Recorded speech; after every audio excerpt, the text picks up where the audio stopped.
Am I calling your name correctly? Yes. Your first name Birdev, is? tell us about yourself. Birdev. My name is Birdev. You have a, very interesting email ID. Kolhapur district, Bird. Maharashtra.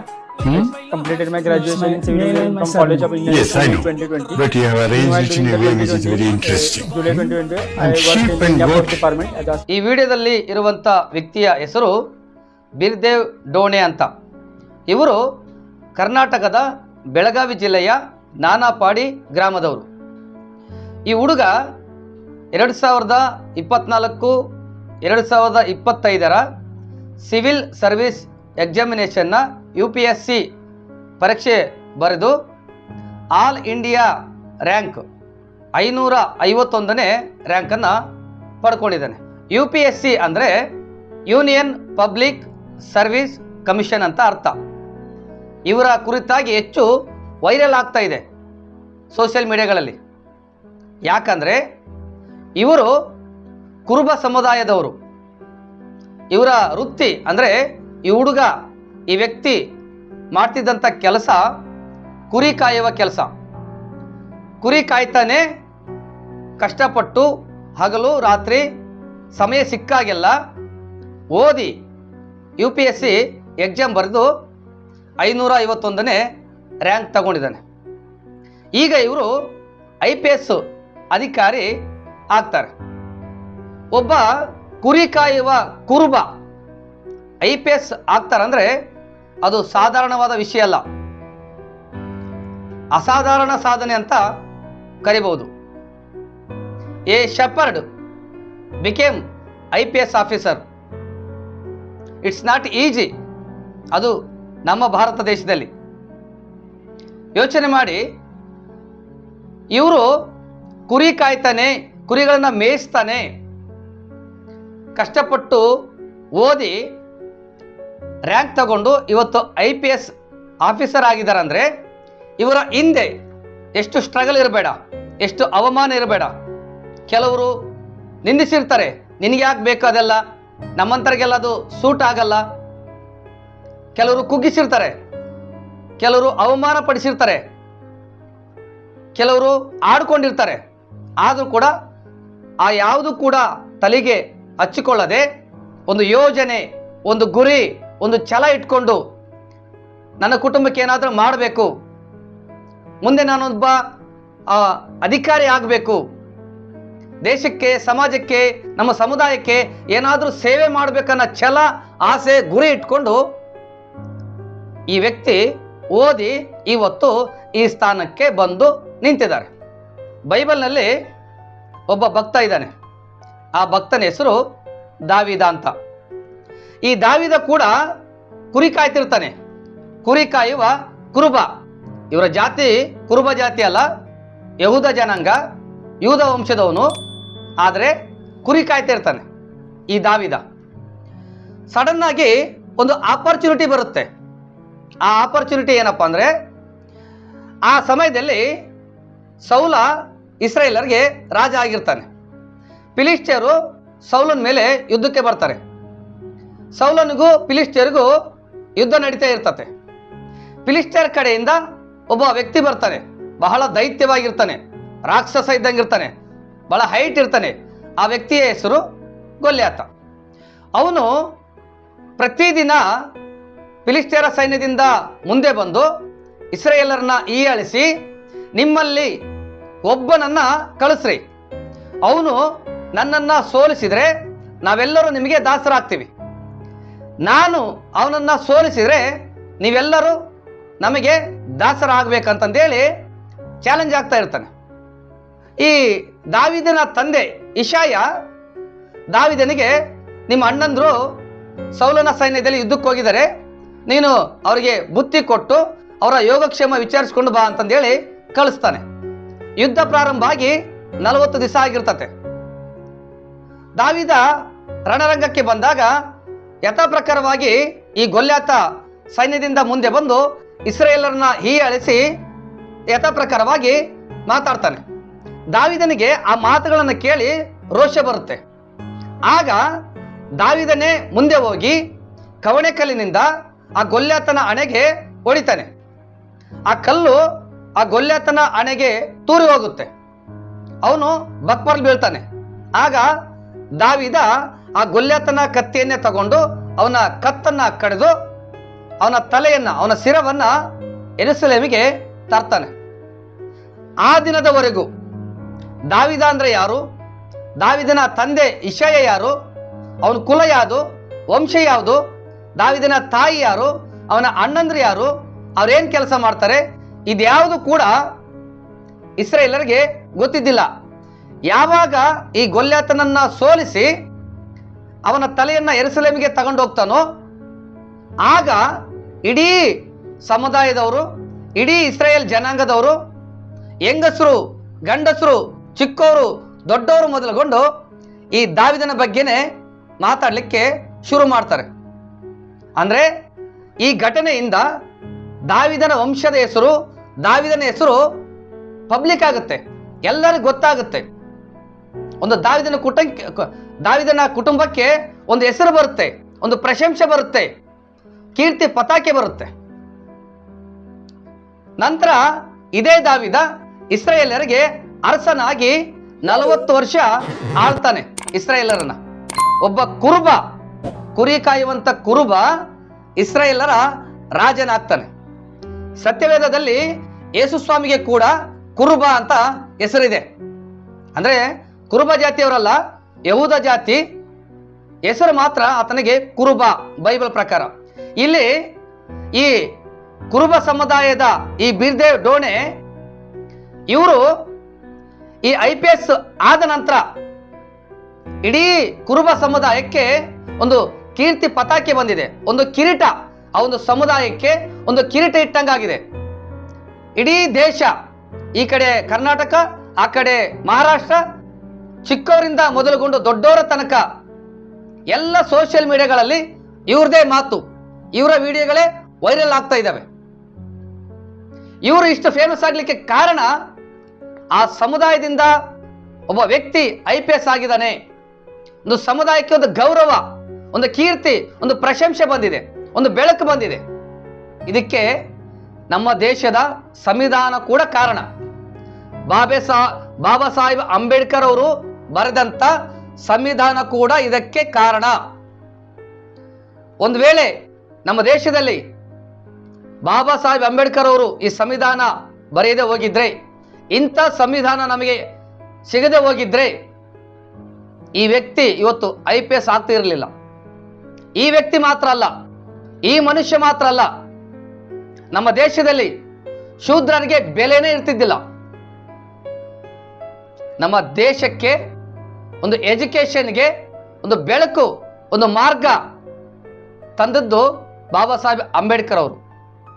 Baba Saheb Ambedkar ಅವರು ಈ ರೀತಿಯಾಗಿ ಹೇಳ್ತಾರೆ, ಶಿಕ್ಷಣ ಒಬ್ಬ ವ್ಯಕ್ತಿಯನ್ನು ನಿರ್ಭೀತನನ್ನಾಗಿ ಮಾಡುತ್ತೆ, ಅವನಿಗೆ ಏಕತೆಯ ಪಾಠವನ್ನು ಕಲಿಸುತ್ತೆ, ಅವನ ಹಕ್ಕುಗಳ ಬಗ್ಗೆ ಅವನಿಗೆ ಅರಿವು ಮೂಡಿಸುತ್ತದೆ ಮತ್ತು ಅವನ ಹಕ್ಕುಗಳಿಗಾಗಿ ಅವನು ಹೋರಾಡಲು ಅದು ಪ್ರೋತ್ಸಾಹಿಸ್ತದೆ ಅಂತ ಈ ಮಾತಿನ ಅರ್ಥ. ಈ ವ್ಯಕ್ತಿ, ಈ ಬೀರ್ದೇವ್ ಡೋಣೆ ಅನ್ನುವಂಥ ಈ ಮನುಷ್ಯ ಓದಲಿಕ್ಕೆ ತಂದೆ ತಾಯಿಯ ಕಷ್ಟವನ್ನ ಈ ವ್ಯಕ್ತಿ ಅರ್ಥ ಮಾಡ್ಕೊಂಡಿದ್ದಾನೆ. ಸಮಾಜಕ್ಕೆ ಏನಾದರೂ ನಾನು ಸೇವೆ ಮಾಡಬೇಕು ಅನ್ನುವುದನ್ನ ಉದ್ದೇಶವಾಗಿ ಇಟ್ಕೊಂಡಿದ್ದಾನೆ.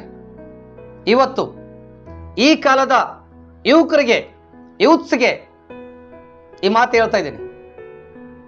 ನಿಮ್ಮ ತಂದೆ ತಾಯಿಗಳು ನಿಮ್ಮ ಮೇಲೆ ಎಷ್ಟೋ ಆಸೆಗಳನ್ನ, ನಿರೀಕ್ಷೆಗಳನ್ನ ಇಟ್ಕೊಂಡು ಅವರು ಕಷ್ಟಪಟ್ಟು ತಾಯಂದಿರು ಕೆಲವರು ಮನೆ ಕೆಲಸ ಮಾಡಿ, ಮುಸ್ರೆ ತಿಕ್ಕಿ ಕೂಲಿ ಕೆಲಸ ಮಾಡಿ, ತಂದೆಯರು ಬಿಸಿಲಲ್ಲಿ ಮಳೆಯಲ್ಲಿ ಕೆಲಸ ಮಾಡಿ, ಕೂಲಿ ಕೆಲಸ ಮಾಡಿ ನಿಮ್ಮನ್ನ ಓದಿಸ್ತಾ ಇದ್ದಾರೆ.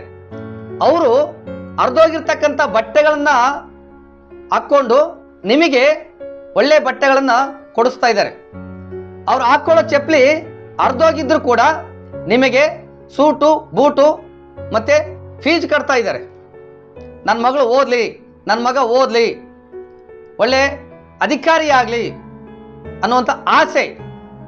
ನನ್ನ ಮಗಳು ಓದಿ ನಮ್ಮ ಬಡತನನ ನೀಗಿಸ್ತಾರೆ, ನಮ್ಮ ಮನೆಗೊಂದು ಬೆಳಕಾಗ್ತಾರೆ, ಸಮಾಜಕ್ಕೊಂದು ಸೇವೆ ಮಾಡ್ತಾರೆ ಅನ್ನುವಂಥ ನಿರೀಕ್ಷೆಗಳು ತಂದೆ ತಾಯರಿಗೆ ಇರ್ತವೆ. ಆದರೆ ಇವತ್ತಿನ ಹುಡುಗ ಹುಡುಗಿಯರು, ಯೂತ್ಸು, ಲವ್ವು, ಸಿನಿಮಾ, ಮೋಜು, ಮಸ್ತಿ, ಎಂಜಾಯ್ ಅಂತಂದೇಳಿ ಟೈಮ್ ಪಾಸ್ ಮಾಡ್ತಾ ಇದ್ದಾರೆ.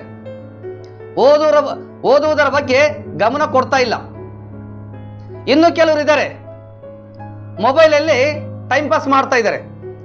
ರೀಲ್ಸ್ ನೋಡೋದು, ಅವ್ರು ಮಾಡಿದ ರೀಲ್ಸ್ಗಳನ್ನು ಮಾಡೋದು, ಶಾರ್ಟ್ ವಿಡಿಯೋಗಳನ್ನು ಮಾಡೋದು, ಸೋಷಿಯಲ್ ಮೀಡಿಯಾಗಳಲ್ಲೇ ಟೈಮ್ ಪಾಸ್ ಮಾಡ್ತಾ ಇದ್ದಾರೆ ಹೊರತು ತಂದೆ ತಾಯಿಯ ಸ್ಟ್ರಗಲು, ತಂದೆ ತಾಯಿಯ ಆಸೆ ಕಷ್ಟಗಳನ್ನು ಅರ್ಥ ಮಾಡ್ಕೊಳ್ದಲೆ ಅವರು ಕಳಿಸಿದ ಹಣವನ್ನ ತಮ್ಮ ಇಷ್ಟವನ್ನಂಗ ಖರ್ಚು ಮಾಡಿಕೊಂಡು ಟೈಮ್ ಪಾಸ್ ಮಾಡ್ತಾ ಕಾಲ ಕಳೀತಾ ಇದ್ದಾರೆ. ಇನ್ನೂ ಕೆಲವು ಯುವಕರು ಧರ್ಮಾಂಧತೆಯಲ್ಲಿ ಅವರು ಮುಳುಗೋಗಿದ್ದಾರೆ.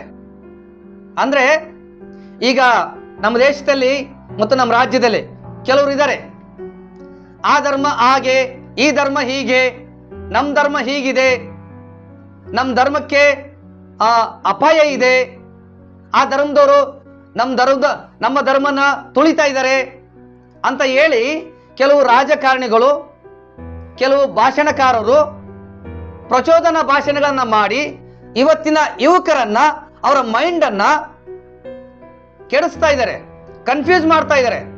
ಅವ್ರನ್ನ ಈ ಜಾತಿ ಧರ್ಮದಲ್ಲಿ ಅವ್ರನ್ನ ಕಟ್ಟಿ ಹಾಕ್ತಾ ಇದ್ದಾರೆ. ಈ ಯುವಕರು ಕೆಲವರು ಅದನ್ನ ಕೇಳಿ ನಮ್ಮ ಜಾತಿ, ನಮ್ಮ ಧರ್ಮ ಅಂತಂದೇಳಿ ಹೋರಾಡ್ತಾ ಅದರಲ್ಲೇ ಟೈಮ್ ಪಾಸ್ ಮಾಡ್ತಾ ಇದ್ದಾರೆ. ತಂದೆ ತಾಯಿಯ ಕಷ್ಟನ ಅರ್ಥ ಮಾಡ್ಕೊಳ್ಳಲ್ಲ. ನಾನೇನಾದ್ರೂ ಸಾಧಿಸಬೇಕು, ಈ ಸಮಾಜಕ್ಕೆ ಏನಾದ್ರೂ ಮಾಡಬೇಕು ಅನ್ನುವಂಥ ಯೋಚನೆಗಳಿಲ್ಲ.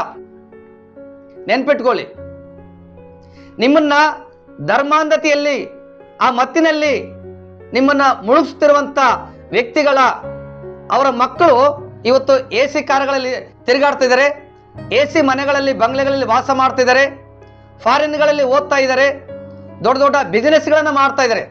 ಅವ್ರು ಯಾರು ಕೂಡ ಬಂದು ಧರ್ಮದ ಪರವಾಗಿ ಹೋರಾಡ್ತಾ ಇಲ್ಲ. ಇಲ್ಲಿ ಯಾವ ಧರ್ಮ ಕೂಡ ಅನಾಹುತದಲ್ಲಿಲ್ಲ, ಅವುಗಳ ಪಾಡಿಗೆ ಅವು ಇದಾವೆ. ಈಗ ಉದಾಹರಣೆಗೆ ಮೊನ್ನೆ ಪಹಲ್ಗಾಮ್ನಲ್ಲಿ ಆ ಟೆರರಿಸ್ಟ್ ಬಂದು ಅಟ್ಯಾಕ್ ಮಾಡಿದ್ರು. 26-27 ಜನನ ಶೂಟ್ ಮಾಡಿ ಕೊಂದಾಕಿದ್ರು. ಸತ್ತವರಲ್ಲಿ ಎಲ್ಲ ಧರ್ಮದವರು ಇದ್ದಾರೆ. ಆದರೆ ಈ ಕೆಲವು ರಾಜಕಾರಣಿಗಳು ತಮ್ಮ ರಾಜಕೀಯ ಲಾಭಕ್ಕಾಗಿ, ತಮ್ಮ ಪದವಿಗಾಗಿ ಪ್ರಚೋದನಾ ಭಾಷಣ ಮಾಡ್ತಾ ಇದ್ದಾರೆ. ಅವರು ನಿನ್ನ ಧರ್ಮ ಯಾವುದಂತಂದು ಹೇಳಿ ಕೇಳಿ ಪ್ಯಾಂಟ್ ಬಿಚ್ಚಿ ಅವ್ರ ಧರ್ಮ ಪರೀಕ್ಷೆ ಮಾಡಿ ಅವ್ರನ್ನ ಶೂಟ್ ಮಾಡ್ತಿದ್ದಾರೆ. ಧರ್ಮದ ಮೇಲೆ ಅವರು ನಮ್ಮನ್ನ ತುಳಿತಾ ಇದ್ದಾರೆ ಅಂತಂದೇಳಿ ಮಾತಾಡ್ತಾ ಇದ್ದಾರೆ. ಅದೇ ಧರ್ಮದವ್ರನ್ನ ರಕ್ಷಣೆ ಮಾಡಿದವರು ಇನ್ನೊಂದು ಧರ್ಮದವರು, ಅವ್ರ ಬಗ್ಗೆ ಮಾತಾಡಿಲ್ಲ ಇವರು. ಅಂದ್ರೆ ಧರ್ಮದ ಬಗ್ಗೆ ಇವರು ದ್ವೇಷವನ್ನ ಹುಟ್ಟಿಸ್ತಾ ಇದ್ದಾರೆ.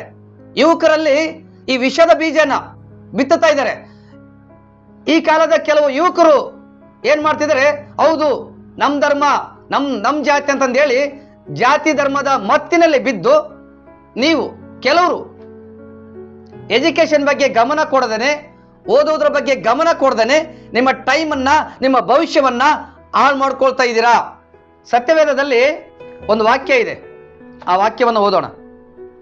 ಜ್ಞಾನೋಕ್ತಿಗಳು 9ನೇ ಅಧ್ಯಾಯ 12ನೇ ವಚನ.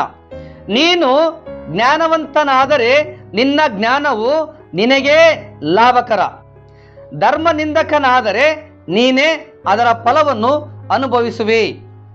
ನೋಡ್ರಿ, ನೀವು ಜ್ಞಾನವಂತರಾದರೆ ಅದು ನಿಮಗೇ ಲಾಭ. ನಿಮ್ಮ ಕುಟುಂಬಕ್ಕೆ ನೀವು ಆಶ್ರಯ ಆಗ್ತೀರಾ. ನಿಮ್ಮ ಕುಟುಂಬಕ್ಕೆ, ನಿಮ್ಮ ತಂದೆ ತಾಯಿಗೆ ಒಂದು ಬೆಲೆ ಬರುತ್ತೆ, ಒಂದು ಗೌರವ ಸಿಗುತ್ತೆ. ನಿಮಗೊಂದು ಸಮಾಜದಲ್ಲಿ ಗೌರವ, ಸ್ಥಾನ, ಮಾನ ನಿಮಗೆ ಸಿಗುತ್ತೆ, ನಿಮಗೆ ಅಧಿಕಾರ ಇರುತ್ತೆ. ಅವಾಗ ನೀವು ದೇಶಕ್ಕಾಗಿ, ರಾಜ್ಯಕ್ಕಾಗಿ ವಿತ್ ಕಾನೂನು ಪ್ರಕಾರವಾಗಿ ನೀವು ದೇಶ ಸೇವೆ ಮಾಡ್ಬೋದು, ಸಮಾಜ ಸೇವೆ ಮಾಡ್ಬೋದು. ಧರ್ಮ ಜಾತಿಗಿಂತ ಮನುಷ್ಯತ್ವ ದೊಡ್ಡದು, ಧರ್ಮ ಜಾತಿಗಿಂತ ದೇಶ ದೊಡ್ಡದು. ಒಂದು ದೇಶಕ್ಕೆ ನೀವು ಸೇವೆ ಸಲ್ಲಿಸಬೇಕಾ, ದೇಶ ರಕ್ಷಣೆ ಮಾಡಬೇಕಾ, ಸಮಾಜ ಸೇವೆ ಮಾಡಬೇಕಾ, ಓದ್ರಿ, ವಿದ್ಯಾವಂತರಾಗ್ರಿ, ಸೋಲ್ಬೇಡ್ರಿ, ಪ್ರಯತ್ನ ಪಡ್ರಿ, ಪ್ರಯತ್ನಿಸ್ರಿ. ಮತ್ತೆ ಪ್ರಯತ್ನ ಪಡ್ರಿ, ಮತ್ತೆ ಮತ್ತೆ ಪ್ರಯತ್ನ ಪಡ್ರಿ. ಎಷ್ಟು ಸಾರಿ ಪ್ರಯತ್ನ ಪಡ್ತೀಯೋ ಅಷ್ಟು ಅನುಭವ ಆಗುತ್ತೆ, ಧೈರ್ಯ ಬರುತ್ತೆ, ಯಶಸ್ವಿ ಆಗ್ತೀರಾ. ನೀವು ಧರ್ಮನಿಂದಕರು ಆಗ್ಬೇಡ್ರಿ. ಕೆಲವರು ಇದ್ದಾರೆ ಧರ್ಮನಿಂದನೆ ಮಾಡೋರು, ಅದರ ಫಲ ಅವರು ತಗೊಳ್ತಾರೆ, ಅದು ಬೇರೆ ವಿಷಯ. ನೀವು ಜ್ಞಾನವಂತರಾಗ್ರಿ. ಒಬ್ಬ ಮಹಾನ್ ವ್ಯಕ್ತಿ ಈ ರೀತಿಯಾಗಿ ಹೇಳ್ತಾನೆ, ಶಿಕ್ಷಣಕ್ಕಾಗಿ ತಟ್ಟೆ ಮಾರುವ ಪರಿಸ್ಥಿತಿ ಬಂದರೆ ಆ ತಟ್ಟೆಯನ್ನು ಮಾರಿಬಿಡಿ, ರೊಟ್ಟಿಯನ್ನು ಕೈಯಲ್ಲಿ ಹಿಡ್ಕೊಂಡು ತಿನ್ನಿ, ಆದರೆ ಓದುವುದನ್ನು ಮಾತ್ರ ಮರೆಯಬೇಡಿ. ಅದೇ ನಿಮ್ಮ ಮುಂದಿನ ಆಸ್ತಿ, ಗೌರವ, ಮಾನ ಅಂತ ಹೇಳ್ತಾನೆ. ಯೋಚನೆ ಮಾಡಿ. ಈಗ ಆ ಬಿರ್ದೇವ್ ಡೋಣೆ ಹತ್ರ ಕೂಡ ಮೊಬೈಲ್ ಇತ್ತು. ಆ ವ್ಯಕ್ತಿ ಮೊಬೈಲ್ ನೋಡಿಕೊಂಡು ಟೈಮ್ ಪಾಸ್ ಮಾಡಿದಿದ್ರೆ ಇವತ್ತು IPS ಅಧಿಕಾರಿ ಆಗ್ತಾ ಇದ್ನ? ಈಗಿನ ಕಾಲದಲ್ಲಿ ಮೊಬೈಲು ಕೆಲವಕ್ಕೆ ಉಪಯೋಗ ಇದೆ, ಕೆಲವಕ್ಕೆ ಅದು ಮಾರಕ ಆಗಿದೆ. ನೀವು ಮೊಬೈಲ್ನ ಪಕ್ಕಕ್ಕಿಟ್ರೆ, ಅದನ್ನ ಬಿಟ್ರೆ ನೀವು ಟಾಪರ್ ಆಗ್ತೀರಾ.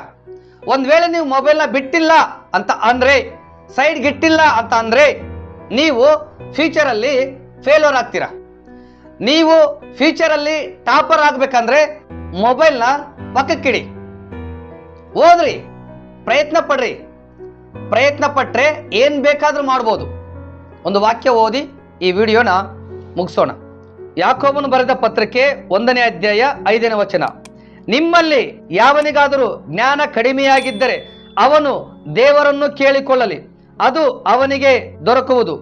ದೇವರು ಹಂಗಿಸದೆ ಎಲ್ಲರಿಗೂ ಉದಾರ ಮನಸ್ಸಿನಿಂದ ಕೊಡುವನಾಗಿದ್ದಾನೆ. ದೇವರನ್ನ ಕೇಳಿಕೊಂಡ್ರೆ ಜ್ಞಾನ ಸಿಗುತ್ತೆ. ದೇವರನ್ನ ಬೇಡಿಕೊಂಡ್ರೆ ಉದಾರ ಮನಸ್ಸಿಂದ ಎಲ್ಲರಿಗೂ ಕೂಡ ಜ್ಞಾನ ಕೊಡ್ತಾನೆ. ಇಲ್ಲಿ ನಾನು ಮಾತಾಡ್ತಕ್ಕಂಥದ್ದು ಕೇವಲ ಎಜುಕೇಶನ್ ಬಗ್ಗೆ. ನೀವು ನನ್ನ ದೇಶದ ನನ್ನ ಸಹೋದರರು, ಐ ಆಮ್ ಇಂಡಿಯನ್, ನಾನೊಬ್ಬ ಭಾರತೀಯ, ನಾನೊಬ್ಬ ಕನ್ನಡಿಗ.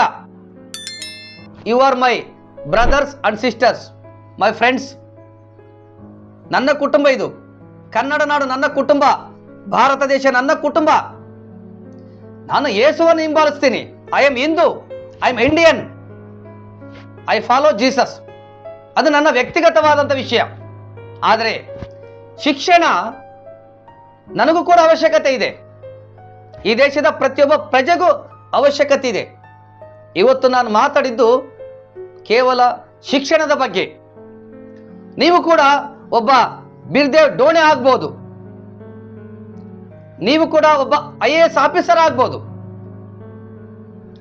ಓದ್ರಿ, ಡಾಕ್ಟರ್ ಆಗ್ರಿ, ಇಂಜಿನಿಯರ್ ಆಗ್ರಿ, ಪೊಲೀಸ್ ಅಧಿಕಾರಿ ಆಗ್ರಿ, ಸೋಲ್ಜರ್ ಆಗ್ರಿ.